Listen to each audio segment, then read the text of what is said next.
Bonjour, la recette que je vous propose de découvrir aujourd'hui est une recette extrêmement simple à faire, rapide, simple à retenir, vous allez comprendre dans un instant pourquoi, c'est la recette du gâteau de banane.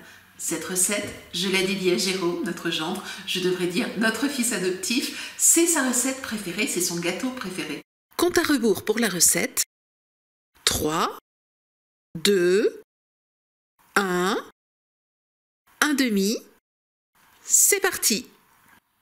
Vous pensez peut-être que j'ai oublié les œufs? Non, non, il n'y a pas d'œufs. Par contre, je rajoute deux petites astuces dans ma recette. Premièrement, une pomme. L'avantage de la pomme, c'est qu'elle apporte énormément de moelleux au gâteau. Et puis deuxièmement, je rajoute un citron, ou plus exactement un jus de citron, tout simplement parce qu'il enlève le goût que l'on peut avoir avec le bicarbonate. Et puis ça apporte un très très bon petit goût au gâteau. Une fois que tous vos ingrédients sont rassemblés, regardez comme c'est simple. Il suffit de commencer par couper les bananes, puis les mixer avec les pommes, le jus de citron et l'huile.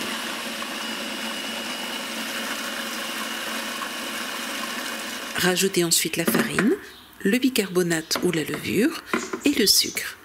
Et remixez le tout. Et voilà, c'est déjà terminé.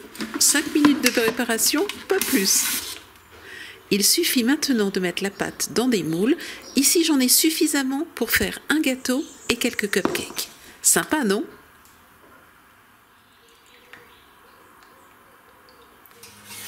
Allez, hop, au four, 30 minutes de cuisson à 180 degrés ou thermostat 6.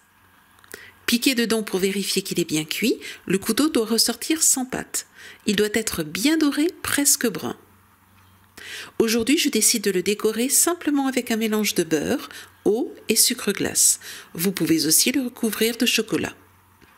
J'ai oublié de vous dire quelque chose, ce gâteau se congèle très bien. Après congélation, le goût de la banane est d'ailleurs plus prononcé.